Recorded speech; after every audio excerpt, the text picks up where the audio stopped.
Hey everyone, welcome back. You ready for another deep dive? Always ready to explore. What do we have today? Well, today is all about routines, daily routines, specifically someone else's daily routine. Ooh, sounds interesting. I'm always curious how other people structure their day. Always looking for tips. Me too. And that's kind of the whole point of this deep dive. We're going to take this super detailed look at someone's daily routine and, well, kind of see if there's anything we can learn from it. Like, are there any hidden gems or secrets, anything we can apply to our own lives to, like, I don't know, boost productivity or maybe feel a bit more balanced? I like it. Let's unlock the secrets of a well-structured day. Exactly. So the routine we're looking at, it's not just a schedule. It's more like a whole philosophy for living. And it all starts with, get this, cultivating a morning mindset. A morning mindset. Okay, now I'm intrigued. What does that even mean? Right. And then it gets even better. Their evening routine includes this thing called setting intentions. Now, is that like some productivity hack? Is it like woo-woo stuff? Ooh, I'm on the edge of my seat. Lay it on me. Spill the beans. All right. All right. So first things first, let's talk wake up time. This person is up at 6 a.m. 6 a.m. Okay, that's earlier than I like to see the sun, but I'm open-minded. What's the magic of 6 a.m.? Well, the idea is that they use those early hours to really kind of set the tone for the rest of the day. Like before the world gets going, they're already up and, taking charge. I can see the appeal. It's like having a head start, like you're already winning before the race even begins. Yeah, and there's actually some science behind it too. Those quiet morning hours, research shows they can be super valuable for focus and productivity. Fewer distractions. Oh, absolutely. Your brain is fresh, the world's quiet.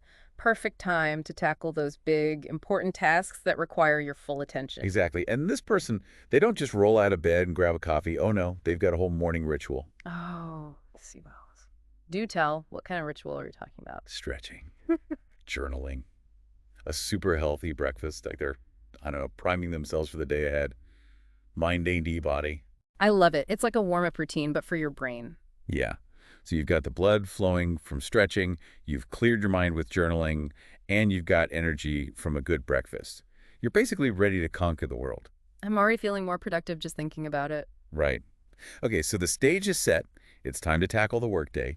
And this person is all about breaking down those big projects into smaller, more manageable chunks. A classic productivity strategy. Nothing like overwhelming yourself with a massive to-do list, right? Exactly. And they use some pretty cool tools and techniques to stay on track. Like, have you ever used a habit tracker? Oh yeah, this can be super helpful. I love the visual aspect of it. Seeing your progress, even if it's just a little bit each day, can be really motivating. For sure.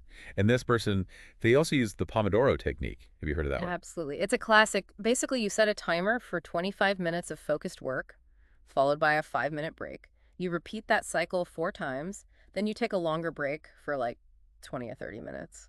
I gotta admit, I've tried that before, but I always get distracted and forget to set the timer again. It takes practice, but it's worth it. Breaking down your work into those intervals, it really helps you stay focused and avoid burnout. Plus, those breaks are crucial. They give your brain a chance to rest and come back recharged. Yeah, I can definitely see how that would be helpful, especially for those tasks that just seem super daunting.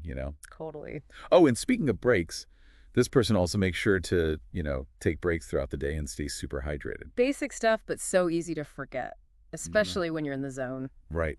It's like, we know we should do it, but sometimes we just need that reminder. Like, hey, step away from the screen, drink some water. Your brain will thank you. Absolutely. Those little things can make a huge difference in your energy levels and focus throughout the day. For sure. Okay, so workday is over. Time to unwind. And this person's evening routine is all about transitioning from like work mode to relax mode. They spend time with family, work on hobbies, even squeeze in some exercise, things that bring them joy. Ah, the importance of work-life balance. It's not just about working hard, it's about living a fulfilling life outside of work, too. Sounds like they've got that down. They really do. And this is where we get to the setting intentions thing I mentioned earlier. The mystery unfolds. Before bed, they take some time to reflect on the day.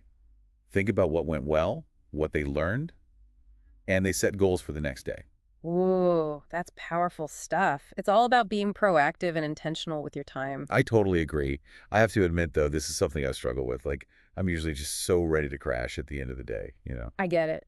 But even taking just 5 or 10 minutes before bed to reflect and plan can make a world of difference. It's like setting yourself up for success. Yeah, I can see that. Okay, last but not least, let's talk self-care. This person is really big on things like meditation and making time for screen-free time, unplugging and all that. It's essential. We're constantly bombarded with information and stimulation these days. It's so important to give our brains a break and just, be present. Definitely. And they even admit that, sticking to a routine can be tough sometimes. Life happens, right, Eddie? But they really emphasize the importance of flexibility. That's such a good point. Routines are great, but they should serve us, not control us. We got to be willing to adapt when things change. Absolutely. So we've just explored a day in the life of someone who's, well, they've clearly put a lot of thought into how to optimize their time and energy. What do you think? Honestly, I'm super inspired. I love how intentional they are with everything they do. It's not about being perfect. It's about making conscious choices that align with your values and goals. I love that. So what are the biggest takeaways for you? What really stood out? I think the biggest takeaway is that crafting a fulfilling and productive day is an ongoing process. It's about experimenting, finding what works for you, and being willing to adapt. Makes sense. No one-size-fits-all solution, right? Exactly. What works for one person might not work for another. And that's okay. The key is to find what brings you joy and helps you feel your best. I totally agree. So for everyone listening out there, here's a little something to think about. If you could design your perfect day, what would it look like? Would you incorporate any of the things we talked about today? Mm-hmm. Maybe the morning ritual, the Mm-hmm. Pomodoro technique, the setting intentions practice, and most importantly, what's one small change you could make today to move a little bit closer to that ideal? That's a great question. Something to ponder for sure. Yeah, because at the end of the day, finding the perfect routine is a journey, not a destination, right? And every small step counts. Absolutely. Keep experimenting, keep learning, and keep growing. Love it. Right, that's a wrap for this deep dive. See you next time. Take care and have a wonderful, productive day.